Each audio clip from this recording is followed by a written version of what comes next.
the women do. Okay, what are your opinions when it comes to monogamy? My opinions? Yes, I want to know Uh, your full belief around monogamy.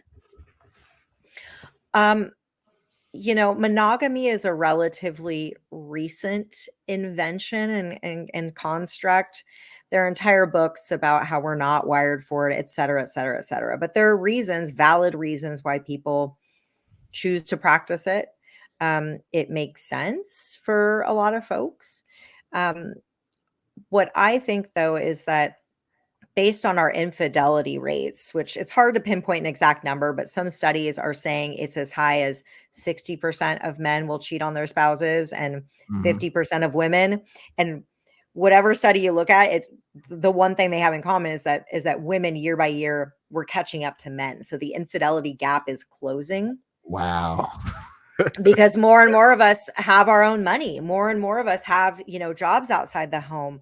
Like we have more opportunities to do the thing that Yeah. men haven't struggled, to find the Uh, opportunities to do. yeah. So the question isn't what do I think about monogamy? I We're really bad at it. That's the thing. Like we are really bad at monogamy. Hmm. Yet, for a lot of folks, it's easier to pretend and to keep up this facade that like we're good at this thing that we all kind of suck at than to have an open and honest conversation about what it would look like to do something ethically. And I'm not saying everyone has to go out and be polyamorous or, find a third and move in with them. I'm not Yeah. saying Yeah. Yeah. that. But to, I'll paraphrase Dan Savage here. Because he put it so beautifully. He says, on the one hand, sex is so unimportant that if you put too much emphasis on sexual compatibility when determining whether you want to be with someone, you're labeled some sort of pervert or sex addict. Yet it is so important that if you happen to do it with anyone else outside of your partner, that's the end of your relationship. So we have these contradictory Yeah. messages when it comes to the importance of sex, when it comes to fidelity and cheating. A lot of people are either doing it or they have done it. And cheating creates so much shame. You're the one cheating on another person. There's shame in doing that. You find out you've been cheated on. There's shame in that. It's the one thing that we're all doing or we're surrounded by that's causing so much shame that we all just want to pretend isn't happening. So my views on monogamy is that the system is broken. Okay. Like that is my ultimate view.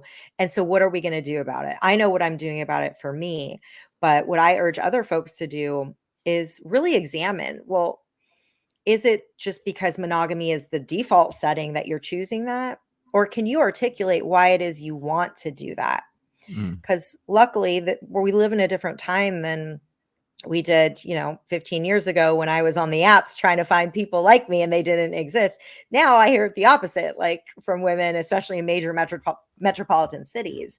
They complain like, why are all the men poly on these apps? Like, I just Hmm. want, to find a monogamous guy. But it's a time where we can start having these more frank discussions out in the open, and I'm happy for that.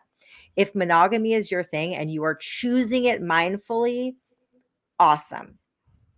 But if you're choosing it because you feel like you should be doing that or there's Yeah. something wrong with you, right?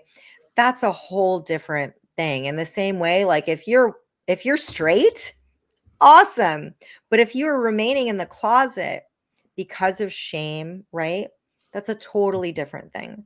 So I'm here not to convince everyone to not be monogamous. I'm here just to challenge everyone to take a real hard look at their choices and determine whether they chose those or whether those were messages and directives that society implanted into them.